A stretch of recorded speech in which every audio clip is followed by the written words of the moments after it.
Told from a human angle perspective, we interview the actors and the experts. All facts laid bare. From Nigeria to the rest of the globe, we deliver the news on time and in time.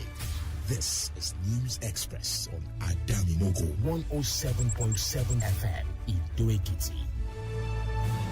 Federal government disburses 5.12 billion naira pension arrears to 90,689 retirees. ADC accuses EFCC of compromise and political agenda. Farotimi backs Obi's one-term plan. Accuses Obasanjo Buhari 16 years of running Nigeria. Details of this and other stories in a moment. My name is Kingsley Iniovosa. Now the news. The federal government has released funds for the disbursement of 5.12 billion naira in pension arrears to 90,689 defined benefit scheme pensioners under the Pension Transitional Arrangements Directorate. A statement issued today in Abuja by the head of corporate communications of PTAD, Mr. Olugbenga Ajayi, says that the directorate had finalized the disbursement of the money. Ajayi also noted that the payment reaffirms the administration's commitment to ensuring that pensioners receive their due entitlements in line with the renewed hope agenda of President Bola Ahmed Tinubu. President Bola Ahmed Tinubu has congratulated the National Agency for Food and Drug Administration and Control, NAFDAC, for retaining the World Health Organization's Maturity Level 3 status for the regulation of medicines and vaccines. In a statement issued today by the spokesman, Bayo Nanuga, Tinubu commended NAFDAC's management and staff for their professionalism and consistency. The president also described the milestone as a boost to Nigeria's credibility in global health security and pandemic preparedness. The spokesperson for the Senate, Yemi Adamimogo, has explained why the Red Chamber cannot recommend the creation of any state at the moment. Adamimogo, speaking to newsmen over the weekend, noted that while the upper chamber has received about 61 proposals for state creation from the 6 geopolitical zones, it has no constitutional power to unilaterally approve such requests.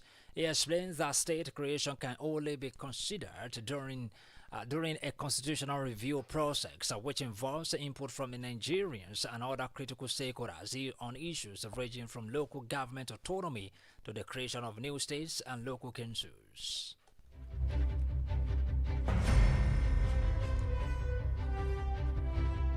Meanwhile, a former House of Representatives member, Ogenego, has criticized the former Minister of Transportation, Mr. Rotimi Amechi, over his comments on the federal government's Lagos-Calabar Coastal Road projects. A while ago, a former member of People's Democratic Party, PDP, who represented Amuwo Dolphin Federal Constituency, told the newsman in Lagos today that Amechi's comments was in bad taste. He described the Lagos-Calabar Coastal Road as a transformational project that would boost trade, strengthen interstate relations, and drive economic growth across South and Lagos states. The African Democratic Congress has accused the Economic and Financial Crimes Commission, EFCC, of acting as a political tool for the ruling All Progressives Congress and targeting opposition figures through selective investigations. The party, in a statement today about its National Publicity Secretary, Bolaji Abdullahi, cried out that the anti-graft agency had compromised its mandate by reopening old cases against opposition politicians with ignoring allegations involving ruling party members. He said in the recent days that several senior members of the opposition coalition have received EFCC summons that are clearly politically motivated. According to him, the cases being revived are not fresh cases arising from new evidence, but new files open in reaction to emergent political affiliations to intimidate key opposition figures. The African Democratic Congress, ADC in Kebbi State, has responded to recent remarks made by Abubakar Kana, the chairman of the All Progressives Congress APC in the state, who dismissed the ADC as irrelevant and led by immature youths. In a statement issued by ADC State Chairman Engineer Bala Sofiano from the opposition party, has described Kana's commits as an act of desperation from a ruling party, while he accuses the APC of failing the people of Kebbi, as he points to poverty and insecurity affecting farmers as well as lack of basic infrastructure. The ADC reaffirmed its commitment to empowering youth leaders and rejected what it called the recycling of politicians who prioritize personal gain over public service, while declaring that no amount of criticism or political intimidation will derail its mission. You're listening to News Express on Adamimogo 107.7 FM, transmitted live from Olojudo's Palace, Ido-Ekiti. After the break, Farotimi backs Obi's one-term plan, accuses Obasanjo Buhari's 16 years of ruining Nigeria. Details of this and more when we return. Hello, good people of Ekiti State and its environment. For your private, political, family, or club meetings, and so on, of not more than 50 to 100 participants, we introduce to you Adamimogo Event Hall. Yes! Right at Olojudo's Palace, Adamimogo 107.7 FM's compound, Ido-Ekiti. Ample parking space, good security, clean environment. You also have the opportunity to book for a media publicity of your event on our fast-growing social media platforms. All these for a talking. Simply visit us at Olojudo's Palace, Ido-Ekiti, or call the following numbers for more inquiries: 0803-526-5812 or 0916-340-0878 or 0806-511-4430. You can also call 0806-380-8891 at Adamimogo Event Hall. We are waiting for your patronage. Glad to know you're still there. You can subscribe to our YouTube channel via Adamimogo 107.7 FM. For happenings around your news inquiries, please call our newsroom on this number 0915-786-8095. And now to the rest of the bulletin. Human rights law activist and lawyer Dele Farotimi has thrown its weight behind Peter Obi's proposal for a single-term presidency.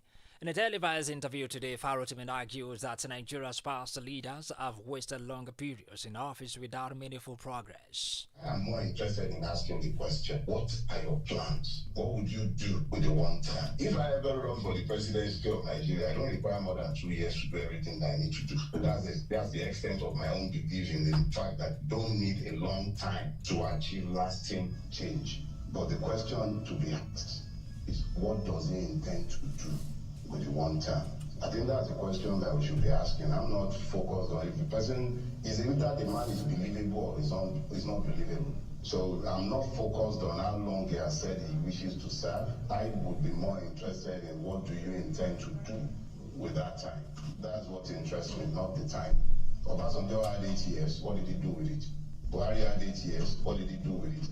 He ruined Nigeria. Tinubu has had 2 years. He's taking us back like 50 years. So it's not really about how much time the person spends. It's a function of what are they doing with the time that they have. The activist, known for his outspoken advocacy for justice and systemic reforms, stressed that a long-term impact does not require a long stay in office. Meanwhile, human rights lawyer Mnibehi Effiong has threatened legal action against the National Youth Service Corps, accusing it of a persecution over the extension of Lagos Corps members who share Ugumaye's service year. Speaking on national television today, Effiong noted that the NYC has yet to officially communicate its reasons to the Corps members' right. Because until last night, nobody had communicated with her. The NYC has not sent this lady a single letter communicating their decision to her. They have not. The rights lawyer also noted that the rights ordeal came shortly after she publicly complained about the soaring cost of commodities and inability to afford basic goods and services. You recall that the NYC in a statement on X yesterday said the riot was disciplined for failing to attend the April 2025 biometrics clearance in line with the Corps bylaws. The director of the General Defense Industries Corporation of Nigeria, DICOM, Major General Babatunde Ibrahim Alaya, has stated that the organization was able to support the Nigerian forces effectively during the Nigerian Civil War. Speaking on national television today, Alaya stated that Nigerian armed forces were transitioning from their old weapons, describing it as a deliberate attempt to set and establish a production line. The Nigerian Armed Forces were using a rifle called Francis National La, and that one up to now has a massive machinery equipment for the production of that particular weapon. And this was the weapon that the Armed Forces of Nigeria was using before, throughout the Civil War, and immediately after. However, due to strategic decision, the Nigerian Armed Forces switched from the FN La rifle to AK-47. The general also emphasized the DICOM's commitment to youth empowerment, revealing that the corporation had purchased some components from abroad and would send 10 people for hands-on training as part of the process, and to ensure Nigeria no longer needs to rely on importing such machinery. The Ekiti State Governor Biodun Oyebanji has announced the dissolution of the State Executive Council with immediate effect ahead of the June 20, 2026 governorship election in Ekiti State. According to the statement signed by the Secretary to the State Government, Professor Abibat Adubiaro, all affected commissioners and special advisors are to hand over to the permanent secretaries or the most senior civil servants in their respective ministries, departments, and agencies. The dissolution, however, exempted the Attorney General and Commissioner for Justice, as well as the Commissioners for Health and Human Services, Agriculture and Food Security, Education, Works and Trade Investment, Industry and Cooperatives, and the Special Advisors on Special Education and Social Inclusion, as well as Lands and Surveyor. In addition, Directors General who serve on the Executive Council will remain in office. This includes the heads of the Office of Transformation and Service Delivery, the SDGs and Project Monitoring Units, and the Bureau of Public Procurement. 5 persons suspected to be masterminds of the 2022 bombing of St. Francis Catholic Church in Owo, Ondo State, have pleaded not guilty to 9 counts of terrorism fired against them by the federal government. The suspects, Idris Omerzi, Al-Qasim Idris, Jamil Abdulmalik, Abdul Halim Idris, and Mahmoud Abubakar, who were arraigned before Justice Emeka Nwete of the Federal High Court today, are accused of being members of Al-Shabaab terrorist group which are held in Kogi State. Justice Nwete has fixed August 19, 2025 for the commencement of trial, while ordering that the suspects are remanded in the custody of the Department of State Services DSS. You recall that over 40 worshippers were killed and scores injured when marauders invaded the church during a Sunday service and opened fire on worshippers during Mass. Alright, management of the Green Legacy Hotel, an arm of the Olusegun Obasanjo Presidential Library, has threatened legal action against the Economic and Financial Crimes Commission (EFCC) following the evasion of the hotel by EFCC operatives on Sunday. The hotel's managing director, Vitalis Otese, alleged in a statement that about 50 armed men from the anti-graft agency stormed the premises around 2 a.m. on Sunday in a Gestapo style, shooting guns, threatening to kill people at an event held in the hotel. The hotel management insisted that nobody was informed before the operatives carried out their raid, and neither were the police officers stationed at the gates aware of their back to Ekiti, where the former publicity secretary of People's Democratic Party, Mr. Jackson Adebayo, as today says the problem that arose during the March 15 World Congress has been resolved by the courts. Featuring in the Adamimogo FM's The Follow-Up, Adebayo says the court has ruled in favor of executives elected during the March 15 Congress, despite a different list being submitted at the national level. The court also directed the Independent National Electoral Commission, INEC, to recognize them. The report of the appeal also favored those people that were elected on the 15th of March. So the court now went ahead to expatiate on that those ones. Then the court now ordered the INEC not to recognize any other list, except for this one. He stated that even if the dispute has caused a fight amongst party members, the reconciliation process is ongoing. A court intervention has resolved the dispute over the party's executive list. The names have been replaced and party members have put aside their differences, and the dispute. This development paves the way for reconciliation and stability within the political party.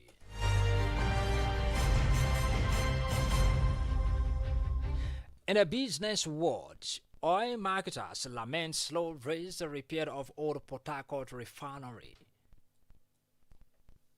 Good evening and welcome to Business Updates. Oil marketers have expressed worries over the slow pace of repair activities at the old Port Harcourt refinery, which was shut down on May 24, 2025 for a 30-day rescheduled repair. Ungbe alleged that the current group of the Nigerian National Petroleum Company Limited (NNPCL) engineer Bashir Ojulari had just visited the facility since the Azumi office 4 months ago. The chairman also noted that the commencement of production at the refinery will stabilize the price of petroleum products and reduce the dominance of private refineries. Still on business news, the World Bank has approved $300 million in financing for Nigeria to resilience and expand access to essential services for internally displaced persons (IDP) and their host communities in northern Nigeria. In a statement released today, World Bank said the approval, granted on August 7, 2025, will fund the solution for the internally displaced and host communities project, targeting selected local government areas most affected by conflict-driven displacement. The project is expected to benefit up to 7.4 million people, including about 1.3 million IDPs, by adopting an integrated development strategy aligned with Nigeria's long-term development vision. And that's all on business. Vladimir Putin is unlikely to visit Alaska on Friday to demand the state back from the US, despite a historical sale in 1867. Instead, he aims to discuss with Donald Trump a potential deal involving part of Ukrainian territory in exchange for a possible ceasefire. Putin's advisor, Yuri Sov, called Alaska a logical summit location, though it is inconveniently far for both leaders, suggesting other motives for the choice. The passage explains that Alaska offers Putin a safe location for talks with Trump away from Ukraine and Europe. Moving to Middle East, Iranian authorities have seized a foreign tanker accused of allegedly smuggling fuel in the Gulf waters and arrested its 17 crew members today. Police border guards in the province seized the tanker named Phoenix, flying the flag of a third country in Iranian territorial waters. Stated that forces arrested 17 foreign suspects aboard the vessel, which was found to be carrying more than 2 million liters of smuggled fuel. And that's all on foreign news. I am Adetinuyo Adebayo. All right, thank you, Adetinuyo Adebayo. On the entertainment world, Selection Committee opens application for Nigeria's entry for 98 Oscars. Tolulokbe Abolade is in the studio. Good evening and welcome to Entertainment Updates. The Nigerian Official Selection Committee (NOSC) has officially opened submissions for Nigerian entry in the Best International Feature Film (IFFF) categorically as 98 Academy Awards. The selected film will represent Nigeria at the Oscars on Sunday, March 15, 2026, in Los Angeles, joining the global competition for cinema's most prestigious award. According to a statement, Nigerian filmmakers can submit qualifying films between August 13 and September 12, 2025, via the official NOSC portal. Still on entertainment news, American rapper Young Thug has congratulated Nigerian artist Davido and his wife Chioma on their recent wedding. Recall that the couple held their highly anticipated white wedding in Miami over the weekend, with Davido revealing that it cost a whopping $3.7 million to organize the wedding. Young Thug, who is still serving a ban from a public appearances following his release from jail on October 31, 2024, didn't make it to the wedding, but FaceTimed the couple to congratulate them. And that's all on Entertainment Updates. Thanks for joining us. I am Tolulokbe Abolade. Thank you, Tolulokbe Bolade. And in the world of sports, Ademola Lookman picks Inter Milan over Arsenal Football Club. Mayowa Olashuyi is our guide. Good evening and welcome to Sports Updates. Super Eagles forward Ademola Lookman is reportedly uninterested in the transfer to Premier League side Arsenal, but is adamant on remaining in the Italian top flight as he pushes for a move to Inter Milan. The 27-year-old Nigerian international, who is currently at loggerheads with his current club, Atlanta, over their refusal to sanction his move to the Nerazzurri, has failed to report for Ledia's preseason training camp as the club continues preparation for their new campaign. As Atlanta looks to cash in on Lookman for as much money as possible, the Bergamo-based outfit has been awaiting offers outside of Italy. However, Lookman himself has not indicated that he is entertaining interest from other clubs, at least for now. Still on sports, home-based Super Eagles captain Junior Nduka has declared the team's readiness to go all out for a win against Sudan. Eric Chele's side lost 1-0 to defending champions Senegal in their first game at the ongoing 2024 African Nations Championship. The West Africans occupy the bottom spot in Group D with 0 points. Another defeat will see the West Africans exit the competition at group stage. Nduka is, however, undaunted with the task ahead of the team and is confident they will come out with a win. And that's all on sports for today. My name is Mayowa Olashui. Thank you, Mayowa Olashui. To end News Express at 6, a recap of our top stories. We told you that the federal government has released funds for the disbursement of 5.12 billion naira in pension arrears to 90,689 defined benefit scheme pensioners under the Pension Transactional Arrangement Directorate, PTAD.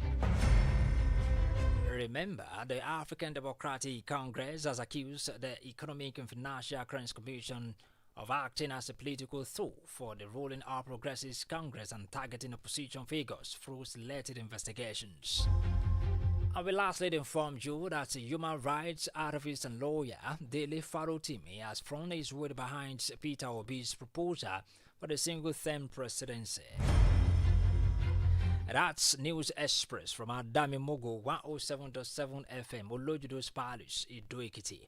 On behalf of the production crew, led by Mayowa Olashui, my name is Kingsley Iniovosa.